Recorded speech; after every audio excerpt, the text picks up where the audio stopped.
There are things in our skies that don't belong. Objects that float without wings, that shimmer without light, that vanish without warning. They come without sound, without explanation. And sometimes they come close. Across cities and jungles, mountaintops and oceans, something is moving, watching, landing. In Shanghai, a silent disk freezes time over an industrial port. In the Amazon, glowing lights descend between trees older than history. Over rooftops in traffic jams, at 30,000 feet in the air they appear. Not stories, not fiction, real sightings, caught on camera, witnessed by thousands. But if they are not ours, then whose are they, and why now? This is not just a list of strange events, it's a trail left in plain sight. A pattern that points to something larger, something unknown. You may think the sky is empty. After this, you won't. The night air above Shanghai's port was unnaturally still. A thick haze clung to the towering cranes like ghostly fingers, unmoving, frozen, as if the entire harbor had forgotten how to breathe. Then, without warning, it appeared, a disk, smooth, metallic, perfectly round, suspended in the air above the cranes, not by force, not by wings, but by something that defied gravity itself. It didn't wobble or shift, not even a twitch, as if time itself had bent to hold it in place. The port workers below were the first to see it, though many didn't speak. They just stopped, looked up, eyes wide, mouths half open. Silence swept the harbor like a spell. Then came the helicopters, 2 at first, then 4. They circled like predators, but this was no prey. Their blades beat the air violently, shaking nearby windows, but the disk didn't react. It didn't flee. It didn't acknowledge them. It simply was. The craft reflected the blinking red lights from the helicopters, yet gave off no light of its own.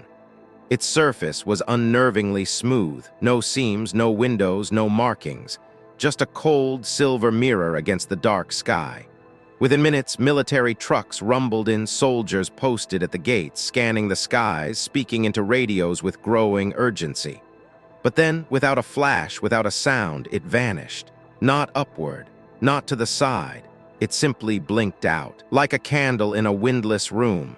The soldiers stood still. The helicopters hovered, confused. The workers blinked, wondering if they had hallucinated the entire event. But the footage remained. Grainy, shaky, real. Those who saw it never forgot, and none of them believed it was made on Earth. The rainforest breathed darkness. Thick vines curled like ancient veins, wrapping around trees older than memory itself. The air was wet, heavy, alive with the sounds of frogs, insects, and the rustling canopy. But that night in 2020, all sound stopped. The villagers near the riverbank felt it before they saw it. A shift in the air, a hush in the trees. Then, through the branches, something began to glow. At first, it was faint, a pale blue shimmer, like starlight caught in fog. But then came more, blinking lights weaving between the tree trunks, moving slowly, deliberately. The villagers stood in silence, children clutching their mothers, elders whispering old prayers. From above the canopy, a craft descended, smooth, wide, glowing with a soft white hue. It made no noise, no engines, no blades. The jungle's chorus did not return. It watched with them, frozen. As the object lowered, its underside pulsed with light, slow waves like a living heart. The trees beneath it swayed, though there was no wind. A glow spread across the leaves, painting the rainforest in shades of silver and frost. The object stopped just above the ground. It did not touch the earth. Then from beneath it, a flash like a scan. A single burst of white light shot out in every direction, lighting the jungle like day. And just as suddenly, it dimmed. The villagers didn't run. They couldn't. Their legs wouldn't move, as if some unseen presence whispered, "Stay." Then, without a trace, no gust of air, no sound of departure, the craft disappeared, vanished as if it had sunk into the ground or folded back into the darkness between stars. The next morning, the trees where it hovered glowed faintly. Not burned, not damaged, just changed. Some believed it had landed. Others said it phased through reality itself. But all agreed on one thing: it had come for something. And it had found it. It began just after sunset. The skies above the quiet town on China's eastern edge had turned a soft indigo. People were finishing their dinners. Children played in courtyards. Old men smoked pipes beneath low-hanging lanterns. Then someone pointed upward and time seemed to pause. A single red light floated above the rooftops, not blinking, not moving, just glowing. It wasn't large, maybe the size of a car, but its color was not natural, not from a plane, not from any drone. It glowed like fire, but held its shape like metal. A deep orange-red hue like molten iron suspended in midair. There was no sound, no heat, only stillness. People began to gather in the street, stepping out of homes and shops. They whispered, filmed, stared. For 10 long minutes it remained. Then, without flickering, the red light began to dim slowly like an ember cooling on stone. No descent, no rise, just fading until only darkness remained. The silence afterward felt deeper, the air heavier, as if the sky itself had just told a secret and sealed its lips again. Many called it a drone. Some said it was military. But those who saw it with their own eyes knew better. It wasn't a machine. It was watching, and perhaps waiting. In the frozen wilderness of Yakutia, Russia, where winter sleeps even during summer, there are legends of buried pyramids. Ancient, silent, half swallowed by earth and myth. But in the grainy footage that surfaced one stormy evening, a pyramid was no longer buried. It floated. A single triangular shape hovered low in the sky, impossibly massive, glowing faintly with an eerie blue light that pulsed from its base like breath. The clouds above and below swirled unnaturally, as if avoiding the object. There was no visible thrust, no wings, no support. It simply remained as if the sky itself had bent to hold it. The video, though shaky, captured the unmistakable form, 3 edges, smooth and geometric, yet somehow ancient, not crafted but summoned. Then, as a gust of frozen wind howled across the tundra, the object did something strange. It tilted, slightly, as if nodding, as if acknowledging something unseen on the ground. And then, like a blink between dimensions, it vanished. No sound. No trail, no flash, just the return of snow and silence. Locals later said the ancient pyramids had woken up. That something had come to see if the time had arrived. Scientists dismissed the video. They cited ice crystals, reflections, camera tricks. But those who live near the frost-bitten ridges of Yakutia, they know the land keeps secrets. And tonight, one of those secrets rose to the sky, then returned to the void it came from. It was a warm afternoon in Krasnodar, Russia. The air shimmered with summer heat, and the city buzzed with ordinary life. Traffic lights blinking, children laughing in parks, radios humming with quiet songs. Then it appeared. Above a cluster of gray apartment blocks, a metallic disc hovered, classic, unmistakable. A flying saucer. Its surface shimmered like liquid chrome, reflecting the sky with unnatural clarity. It spun slowly, deliberately, as if turning to give everyone a better look. People emerged from balconies, frozen in disbelief. A woman dropped her groceries. A child laughed, thinking it was a game, but it didn't act like a toy. It didn't drift like a balloon. The disc remained perfectly centered above one building, its edges faintly glowing with a soft, pulsing light. Not strobe, not warning, something deeper, like breathing. Cameras captured every angle. It wasn't grainy or shaky. It was clear, too clear to deny. Then, after several long minutes, the disc began to move, not quickly, not nervously, like a leaf floating on water, gliding forward with perfect ease. It passed slowly over the rooftops, made a graceful turn toward the clouds, and gently disappeared into the sky's blue haze. There was no chase, no sirens, only a strange stillness left behind. Later, experts claimed it was a hoax, a projection, a drone with mirrors, but the people of Krasnodar, who stood under its shadow, they knew what they saw was real. Not of this earth, and not in a hurry to hide anymore. The Alai Mountains stretched like sleeping beasts along the border of Central Asia, rugged, ancient, untouched. On a quiet morning beneath skies brushed with silver clouds, a shepherd first saw it. At first it looked like a star fallen low. A single dark object hovered high above the ridgelines, motionless, soundless. It had no wings, no tail, no smoke, just a black body perfectly shaped like a tier of obsidian floating. But it wasn't just black. At its core, it pulsed a concentrated white light, bright but soft, like the glow inside a quartz crystal. The shepherd dropped his staff. His goats froze. The object remained still for over 10 minutes, as if scanning the range, watching something the human eye could not see. Then, just as the wind picked up and the clouds shifted, it moved, but not down.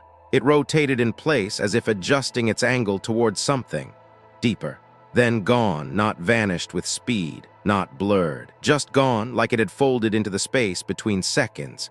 Later, satellites confirmed no aircraft were present. No weather balloons, no military exercises. Some said it was an observer, a sentinel, something ancient, patient, watching the mountains for something older than humans, but no one dared hike to that exact spot again.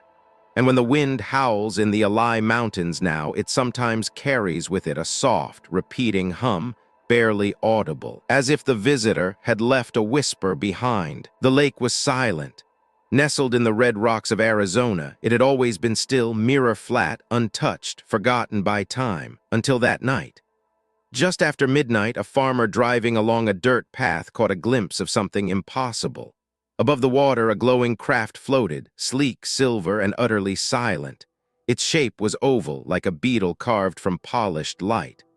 Along its underside, lines of pale blue lights traced shifting patterns, organic, moving like veins. It hovered maybe 20 feet above the lake, casting a perfect reflection onto the glassy surface below. Then, with no warning, it dipped. But it did not crash, it did not sink. It glided into the water like it belonged there, barely disturbing the surface. Not a splash, not a ripple. For a few seconds, it remained visible under the lake, its lights glowing beneath the surface like a submerged moon. Then it shifted. In one fluid motion, it launched upward, bursting out of the water with impossible speed, trailing a column of blue mist behind it. The farmer's engine died, his breath caught in his throat. By the time the water stilled, the craft was gone. No aircraft could do that. No drone could be that silent, that fast, that deliberate. The lake held no debris, no heat, just a strange hum lingering over the water like a memory that refused to fade. Some say the craft came not from the sky, but from the depths below, that it had returned to its domain and had only come up to see who was watching. In a city that never sleeps, nothing shocks New Yorkers anymore, until that night. Near 3 a.m., a massive object appeared above a high-rise in lower Manhattan. It floated quietly just above the rooftop garden of a luxury apartment tower. The object was large, maybe the size of a bus, but it made no sound, not even a hum. It was dark gray, almost invisible against the night sky, but its edges shimmered faintly, rippling like heat above asphalt. Security cameras caught it first. Then residents began to notice. Phones were lifted. Windows opened. Some watched in silence, too stunned to record. The object hovered for almost 4 full minutes. Then slowly it began to descend. It didn't land with force. It settled softly, gracefully onto the roof as if it had done this before. Onlookers froze. No one screamed.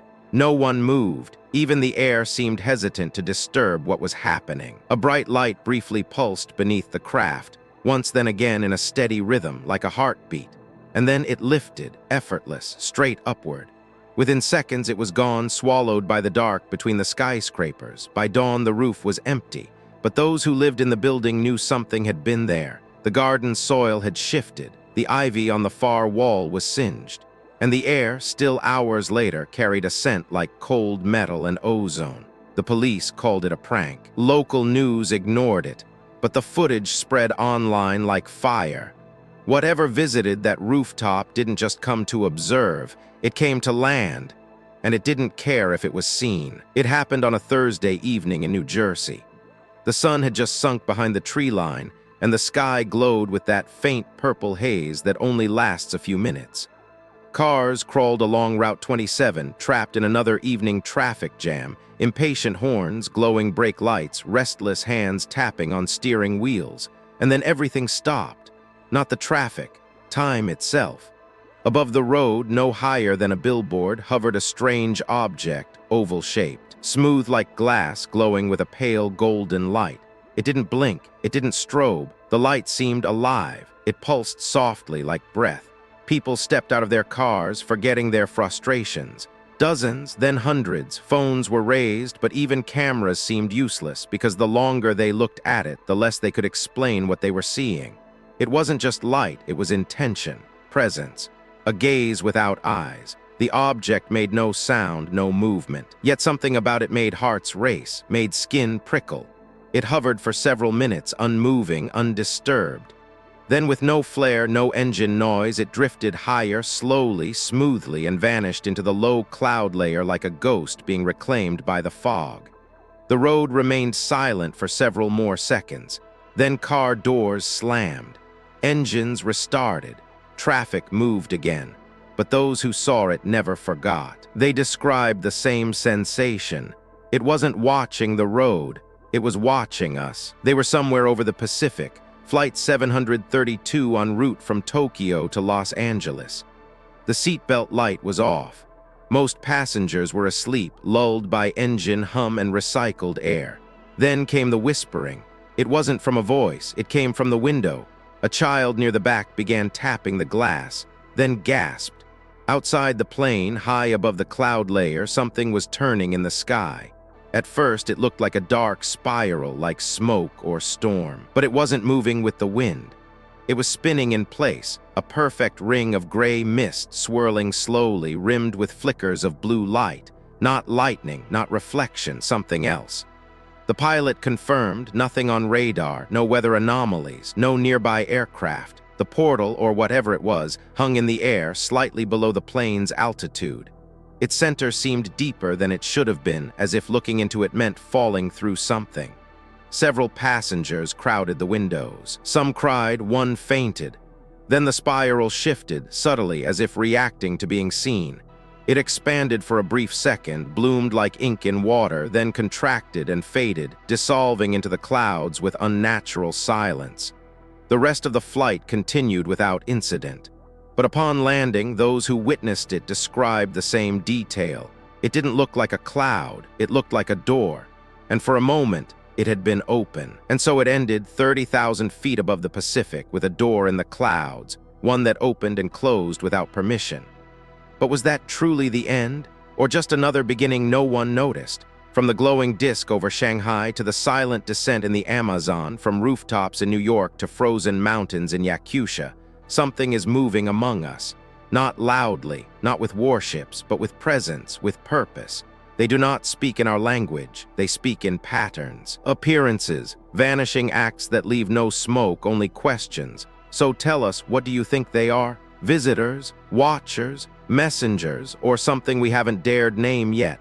Leave your thoughts in the comments, and if you want to keep looking up with us, subscribe to X Sight, because the skies are speaking, and together we're learning how to listen.